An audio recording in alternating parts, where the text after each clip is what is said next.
Today I feel really called to picking a random page in this book, The Untethered Soul. I read this a long time ago. I mean, like 4 years ago maybe. I think during the pandemic or around that time. And it was a really nice reminder for so much. And some of the stuff I think, or a lot of the stuff in the book, if you read it, will come as a reminder to you, because at the root of everything you already know all this. It's just remembering it. It's remembering what's important and remembering what we've been conditioned to think is important. And so the page that I opened to randomly is chapter 10. I'm going to try and move my hair. So what do we have? It says, stealing freedom for your soul. And again, Untethered Soul. Hope that's referring to the book enough for me to be reading this on a video. I think it's okay. The prerequisite to true freedom is to decide that you do not want to suffer anymore. You must decide that you want to enjoy your life and that there is no reason for stress, inner pain, or fear. Every day we bear a burden that we should not be bearing. We fear that we are not good enough or that we will fail. We experience insecurity, anxiety, and self-consciousness. We fear that people will turn on us, take advantage of us, or stop loving us. All of these things burden us tremendously. As we try to have open and loving relationships, and as we try to succeed and express ourselves, there's an inner weight that we carry. This weight is the fear of experiencing pain, anguish, or sorrow. Every day we are either feeling it or we are protecting ourselves from feeling it. It is such a core influence that we don't even realize how prevalent it is. I was going to stop there, but I feel called to reading this sentence too. In this bit here, when Buddha said that there is that all of life is suffering, this is what he was referring to. People do not understand how much they are suffering because they have never experienced what it's like to not suffer. To put this into perspective, imagine what it would be like if neither you nor anyone you know has ever been healthy. Okay, we'll stop there before I just read this whole book to you guys. So, hello Arlo Bobarlos. Yes, hi baby boy. So we're in Arizona still, and we're just traveling a little bit, seeing family, seeing friends, and then we'll be back to Italy in a little bit. At the end of the month, we're heading back to Italy. So that's where we are right now, if you're wondering. We are going to Sedona tomorrow. I was going to vlog that for you and take you along that journey with my cousin. Sedona is a very magical, spiritual place. Anyway, what we just read.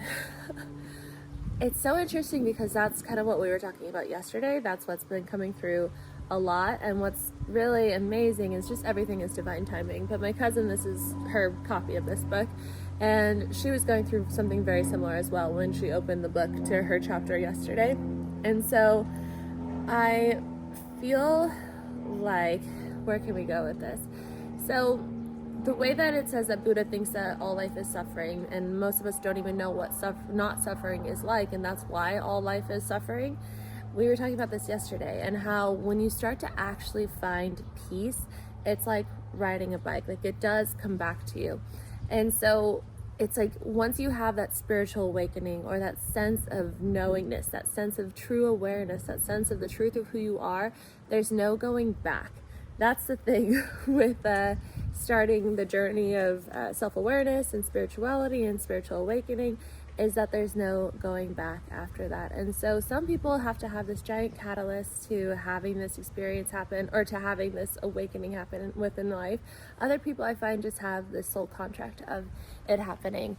And I have my cousin over there with a baby. I just realized I would get way too distracted with baby Luke here. Maybe I'll show you guys tomorrow. Baby Luke, that's my cousin's baby, and we're just saying my nephew, but really it's my cousin once removed.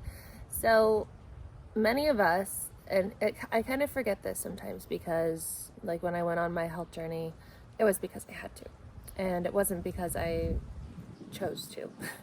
I was in a car accident 10 years ago. I was drinking a lot, doing drugs, partying a ton. I wasn't eating. I was experiencing eating disorder. I was, just completely dissociated from my body, from my life, from my purpose, from my truth. And that car accident triggered a chronic illness within my body. The next day I started getting severe cystic acne. I no longer could hide behind my own vanity and, suppress all the things that I was actually going through within my being.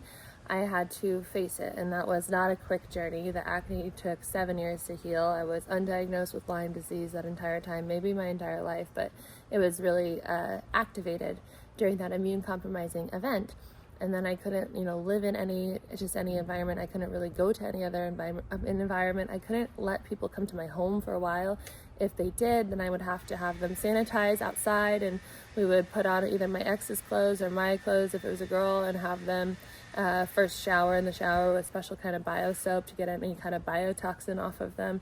And so it was this whole journey that was a severe dark night of the soul that then led me to finding true peace and deciding that it's not conditional, right? And I was never going to find true peace on that other path. I was probably not even going to live much longer on that other path. But what I was saying with that is that because I had to go on that health journey, I had to, start eating healthy and choosing healthy thoughts and all of that. And so when I came out of my bubble of not being able to leave the house and everything, and I had spread my wings from my cocoon, I was in shock, especially because then I was in the dating scene and my relationship of 4 years had ended. And I was, seeing dates, and this is not a judgment on anyone, because I have very wonderful, aware, conscious, successful, great people in my life who drink soda. But I saw people drinking soda and on dates, and I was just like, whoa, people still drink soda? I was like, that's wild. I literally could not believe. But there are so many different layers of existence here on earth, and that goes the same for suffering. And so a lot of people have never experienced something that had to make them search past the suffering for survival. And so a lot of people have never had any issue with eating a certain way or drinking soda or whatnot, or had any kind of real significant push to make them want to stop doing that or have to stop doing that. And so many people don't even know that they're living in suffering. People just think that the world is hard. They think that they have to feel this way, that they have to wake up and just go to work and, grind. And then after work, maybe work out to try to stay fit, because that's the only way we're going to stay healthy. But I'm really tired, but I have to work out anyway. And then you're going to get home, maybe play video games or do whatever you do, and just repeat and repeat and repeat. And maybe that makes people really happy. I've met people who really, really love that. But I've also met people who really just are asleep. They have to go to sleep in order to get through this human experience. But this human experience is such a gift, and there's so much magic to it. And I remember when I started, waking up, when the lights started turning on, I started seeing things differently. I started seeing just that magic that we get to experience here on earth. We are that magic, the plants are that magic, nature, animals, all of that. And so, yes, there is suffering, and it's almost inevitable. But like we were talking about yesterday, was this guy who went to jail, and he found peace and happiness and abundance in this wrongful sentence that he was experiencing, and how he was in jail for something that he didn't do. And then that led him to, getting out on an incredible way that wasn't really likely, and got to go on with his life with that newfound sense of peace and abundance.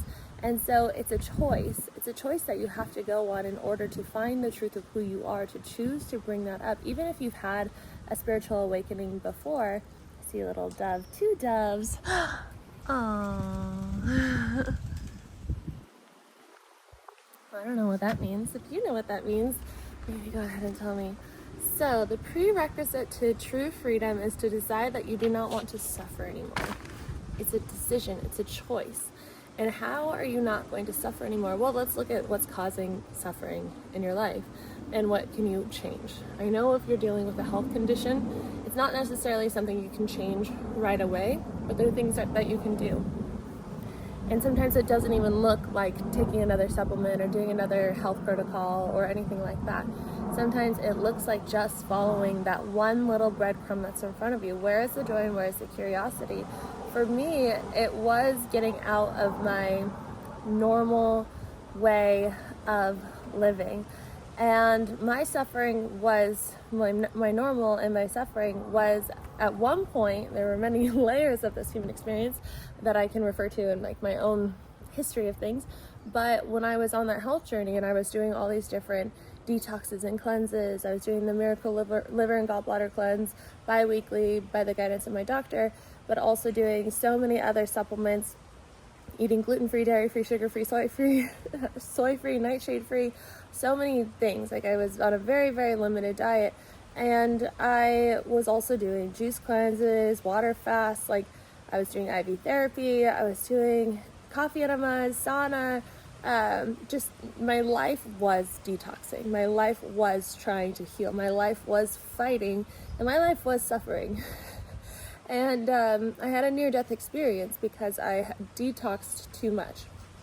I had done all those things and back-to-back juice cleanse and then the liver cleanse, and was doing, sauna, coffee enema all the time, like every single day, all the supplements. Like I was really going so hard because I was like, I think I'm almost there. Like I think I'm done healing soon. I think I'm like at the finish line. If I just do one more cleanse, like I will get my life back. And then I was in my near-death experience in the hospital, and I was in this place looking down at my life, and I was like, this is not how I want to live my life anymore. And I was like, I didn't think I would die now, but if I decide to go back, if I get to go back, I want to live differently. I want to live freely. The whole goal, the thing that I desire most, is freedom. And a thing that I found through my gene keys and also just through my own awareness of my experience is that my mission, one of my biggest missions, we all have different ones, is to go through constriction and limitation to find this level of true abundance, unconditional love, infiniteness. And that means just remembering the truth of who we are, because I believe that is our true essence, this infiniteness, this unconditional love, this abundance, this infinite abundance. And so I, decided, I was like, I'm going to go on that journey of no more limitation. And it took a lot, like relatively, it was two years really until I was like all in on it. But I had to start with the obvious things. So I got out of the hospital, and then I started incorporating gluten and dairy and sugar. I never had a problem with them, not noticeably, but I had eliminated them with the guidance of my doctor for healing. But I just went against the grain for myself. I'm not recommending it. And I stopped my supplements, and I stopped my treatments, and I started just exercising and going outside and socializing, even though I wasn't really supposed to socialize because of my compromised immune system and because of COVID at the time. Was it COVID? Yeah, it was COVID, because no one could be with me while I was dying in the hospital. And so I was like, I'm just going to try to live a balanced lifestyle and go for freedom and go for no limitations. And so I started to choose the life that I wanted to live, the life that seemed, with more ease and grace, that seemed obvious, but that I was conditioned to believe I couldn't have, that I was conditioned to believe that I had to fight for, that other people had it, but I wasn't healthy enough to have, and that I had to go this other route. And so I even learned about this in my nutrition programs and stuff. It's like a very, very, very small percent. I don't know the actual one. I think it's like 1% though. It's very small amount of conditions, health conditions, diseases are genetic and are predisposed. I think that's the right word. Like you're born with it. It's going to happen. The rest are from lifestyle. And I know that with Lyme disease, it is like it's a tick-borne illness. There's it happens to you. But there's also different ways, so there's so much to it. There's different ways to influence your genes, and you have different genes that make you susceptible to getting sick from Lyme. But also, by having great lifestyle choices and having great mindset and retraining your brain, and brain retraining is what saved my life, really. I mean, it was like the biggest thing that had to shift that, and it was similar to biomagnetism. It's called craniobiotic therapy. It's a treatment called Lyme Stop in Coeur d'Alene, Idaho, but they also do other stuff too. They treat all different kinds of infections and toxins and things like that. But your mind is so powerful and your mind gets to choose.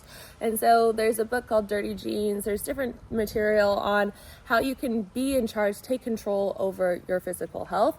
And so from that regard of suffering, There's so much that you can do that no one else can do for you. No IV can do for you, no supplement can do for you, no medicine can do for you, no diet can do for you, no elimination can do for you, no restriction can do for you, no isolation can do for you.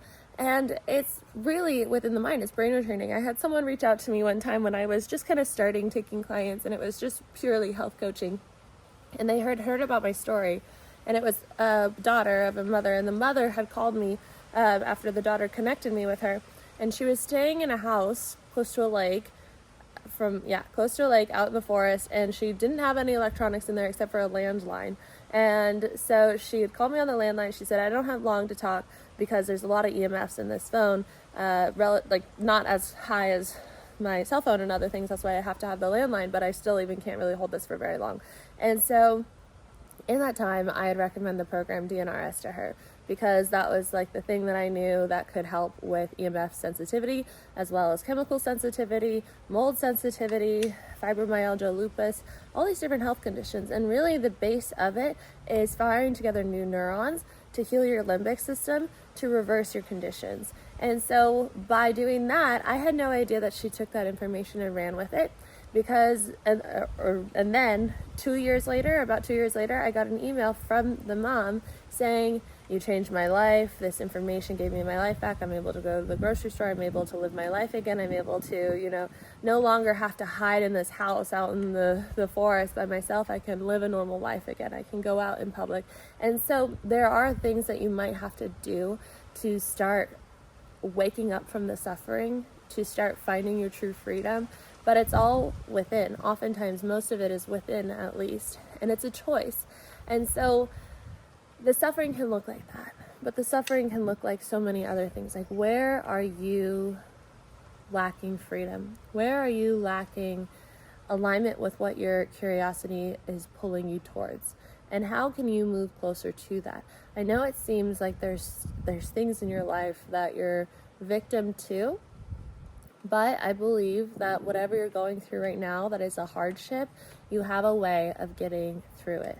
It was given to you for a reason. It's happening for you.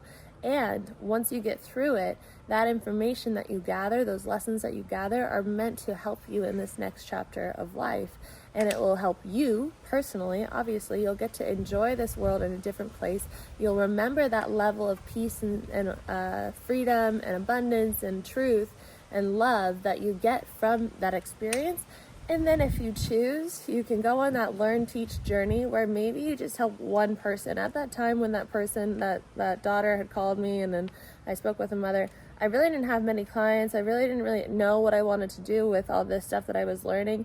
And so to have that experience of, being able to just share a very easy piece of information like that I had found in my journey, and to have that be life-changing is like, that's so special in this human experience.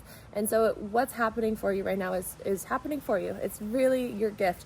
Maybe it's your soul contract. Maybe this is like something that you decided on the other end, and it's probably really shitty right now. It probably feels like suffering, but you can go on that journey of remembering the truth of who you are, of moving through it, of getting that taste. And let's revisit what Buddha said. Buddha said life is suffering, and he was saying that people do not understand, or this is not what he was saying, but people do not understand how much they are suffering because they have never experienced what it's like to not suffer. You have the choice to learn what it's like to not suffer. And then that will carry you forward, because that will be the foundation and the evidence that your mind has to move you through everything else in your life. Whenever I have something going on now in my life, it's so much smaller to my nervous system, because I know that I have gotten through all that other stuff. I've died, I've come back, and now my mind, my body knows we're fine. We're so fine, and so are you. And so I hope that this message landed in the way that it was meant to for you. If you're here right now, you're here for a reason, and I'm so grateful to have you here. So if you like this message, please give it a thumbs up. Subscribe if you are new here. Leave a comment if you feel called to do so. If you don't know what to say, you can say hello to Arlo and to cousin Brandy. That's my cousin's dog, so we're just calling the dogs cousins.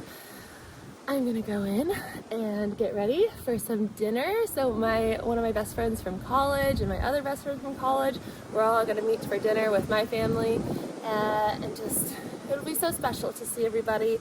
I'm really enjoying being here and being present, and those two doves are still flying around. Maybe I'm gonna go meet my husband tonight or something, I don't know. We'll see. All right, guys, I'm so grateful for you. If you want to sign up for one of my programs, I have 21 days to know your divine guidance, 21 days to rewire your mind. Rewire Your Mind is all about what I learned within DNRS, what I learned within all these different brain retraining programs, with doing Joe Dispenza, with doing things like EFT tapping and getting certified in that.